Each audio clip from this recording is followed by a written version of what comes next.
Maravilha, pessoal. Vamos agora para uma segunda unidade de trabalho nossa. Vamos conceituar um pouco aquilo que nós entendemos é o maior valor de sucesso de uma empresa, que é a sua equipe de trabalho. Vamos falar um pouco de pessoal. O que é que nós tínhamos e o que é que nós temos? Nós lembramos muito e vivenciamos grandes mudanças no processo administrativo. Seguramente temos em mente o exemplo do Japão. O Japão sempre foi considerado, durante muito tempo, naquele país de referência, em que a disciplina era fundamental para o sucesso. Em que nós íamos a uma reunião no Japão e tinham 10 pessoas na mesa, e dessas 10 pessoas na mesa só falava o presidente. Outros olhavam, abaixavam a cabeça ou nem se manifestavam. Ora, gradualmente, esse conceito foi fazendo com que o Japão se atrasasse na história. A grande década perdida do Japão ocorreu em função desse sistema hierárquico rígido em que os seus colaboradores não tinham nenhuma participação no processo de ação da empresa. O que surgiu, então? Surgiu um novo conceito, um conceito que se chama decisão nas pontas. Todo o segundo MBA que nós temos aqui nos ensinou o seguinte: a decisão tem que ser tomada quem está com a mão na massa.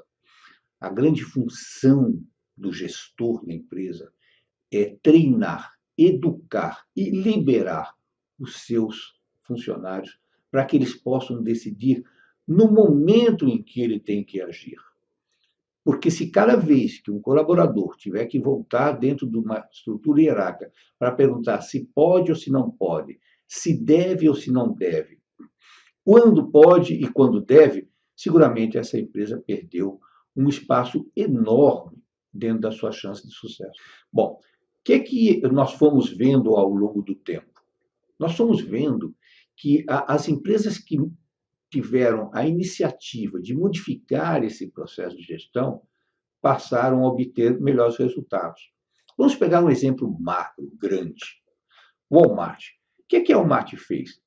Ela criou um processo de gestão em que quem decidia o preço, o valor, a quantidade e o fluxo que deveria ser seguido na compra e na venda dos produtos era o chefe da gôndola.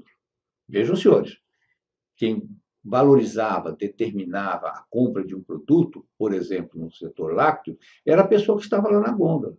Ele que ia decidir se valia a pena ou não trazer um novo tipo de queijo. Qual é o queijo que iria vender melhor? Qual é o preço que ele deveria dar ao cliente para manter as suas respostas no melhor nível para os diversos segmentos da empresa para quem ele tinha que prestar contas? Então, ele tinha que prestar conta da rotatividade do produto, qual o turnover que o produto dava, ele tinha que prestar conta da margem de receita que a sua divisão dava, ele tinha que dar conta do produto que ficasse eventualmente encalhado e que tivesse dado prejuízo para a empresa, ele tinha que explicar o volume total de venda do segmento e assim sucessivamente. Então, em geral, aquele simples homem, gerente de gôndola, ele tinha a obrigação de ter sucesso. E com o sucesso dele vinha o sucesso da empresa. Com essa metodologia de trabalho, e eu atribuo a isso o fator principal, esta rede acabou se tornando a maior empresa do mundo.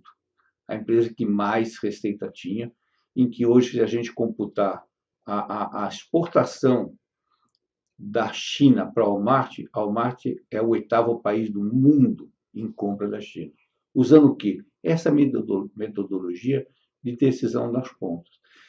Então, comparemos os dois segmentos. Comparemos a processo de gestão, em que quem decide é um sistema hierárquico rígido, em que as pessoas estão lá tendo que obter a autorização de cada uma das partes para poderem vender, comprar ou até decidir sobre a sua forma de trabalho, e como é o caso do Japão, e como era o caso dos Estados Unidos e do Brasil e outros países no século passado, e o que acontece hoje em dia. O Japão perdeu um século, perdeu a última década do século passado por conta disso, e os Estados Unidos avançou nisso.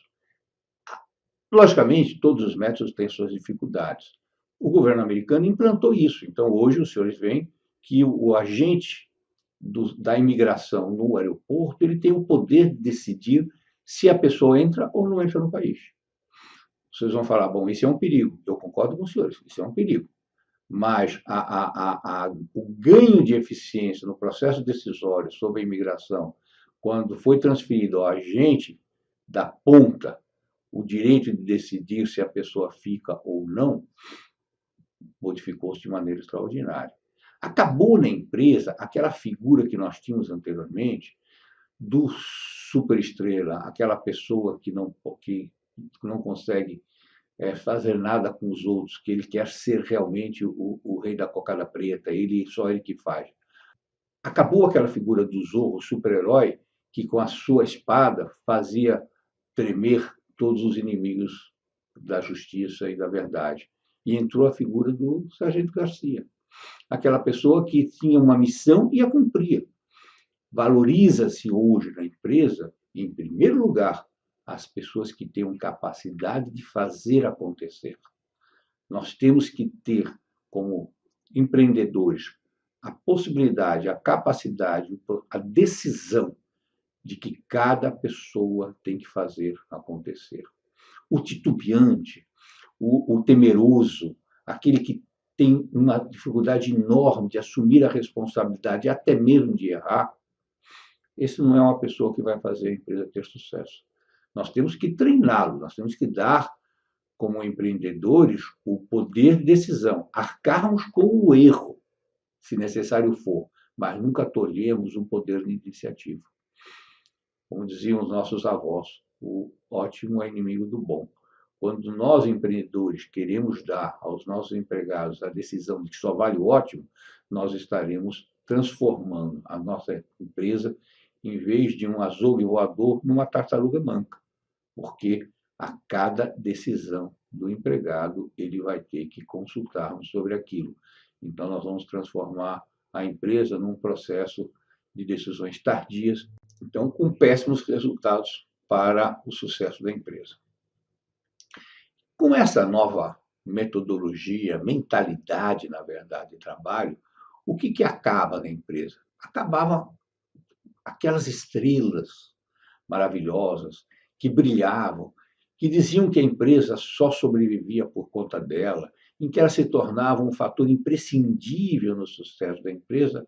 Essa estrela, ela cai, ela murcha, ela perde luz. Por quê? Porque na nova formatação da empresa, você tem que fazer o quê? Um grande trabalho em equipe. É contraditório o trabalho em equipe com gestão e decisão nas pontas? Não, ao contrário. A equipe trabalha, a equipe se estrutura, a equipe decide e as partes fazem a coisa acontecer. Todas as vezes que nós deixamos de fazer um trabalho em equipe, nós estamos aprisionando-nos à figura das estrelas. A estrela não existe mais para espaço para ela dentro da empresa. A estrela que vem aqui ofusca os demais, que de alguma forma precisa aparecer como a salvadora da pátria. Se nós tivermos pessoas com essas características na nossa empresa, seguramente nós estamos retardando o processo de sucesso dessa organização. Quem de nós já não presenciou pessoas falando, se eu não for hoje, a empresa não funciona? Nos lembra muito aquela velha história do galo que dizia que ele tinha que acordar e cantar, senão o sol não nasceria. Mais ou menos é isso que nós tínhamos nas nossas empresas no passado.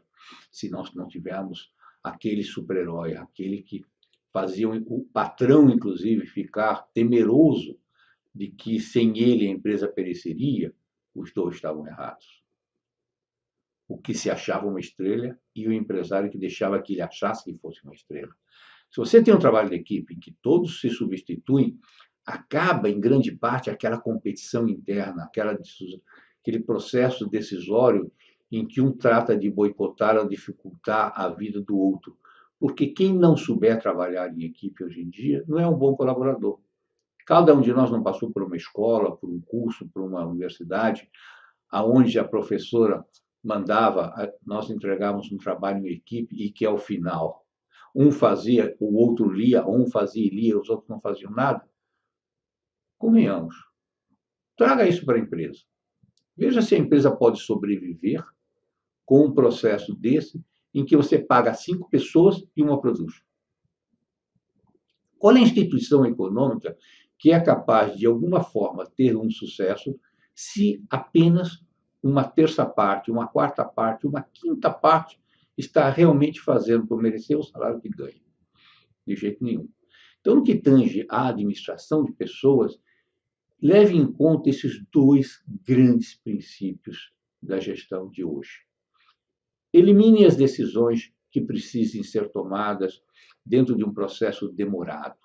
Quem está da ponta, o vendedor que vai à rua e tem que decidir o preço do produto, a pessoa que está no telefone e tem que aceitar um pedido, a pessoa que tem que decidir se a empresa toma ou não toma aquele empréstimo, a pessoa que vai decidir sobre o volume de compra a ser feita, esta pessoa tem que ter o poder de decisão. Se não o tiver, o errado somos nós. O gestor é que está errado. Ele não está atribuindo a responsabilidade, não está tirando o melhor do seu colaborador. Efetivamente, você pode dizer, bom, mas meus colaboradores não têm competência para decidir. Então, você, de novo, está errado. Você não soube escolher um colaborador capaz de assumir essas responsabilidades. Da mesma forma, repetindo apenas para deixar claro, você não pode ter na sua empresa estrelas. Toda estrela, ela queima o seu processo produtivo. Toda estrela, ela destrói a capacidade da empresa se haver bem. Toda estrela coloca em risco o resto da produção. Veja aquele grande jogador de futebol brasileiro, em que o nosso técnico chegou e falou: se ele for à Copa do Mundo, eu não vou. Era o maior jogador, o que mais marcava gols, era a pessoa mais querida da população pelo sucesso que ele tinha. Mas aquele baixinho era um desagregador, ele é a estrela, ele chegava bêbado nos treinos, ele não comparecia no horário certo, ele se achava a única pessoa imprescindível ao time. O que aconteceu? Com o corte dessa pessoa, nós ganhamos uma Copa do Mundo. É o que nós queremos fazer, nós queremos ganhar todos os dias a Copa do Mundo do sucesso das nossas empresas. Por favor, tome isso em conta para o sucesso dos seus negócios.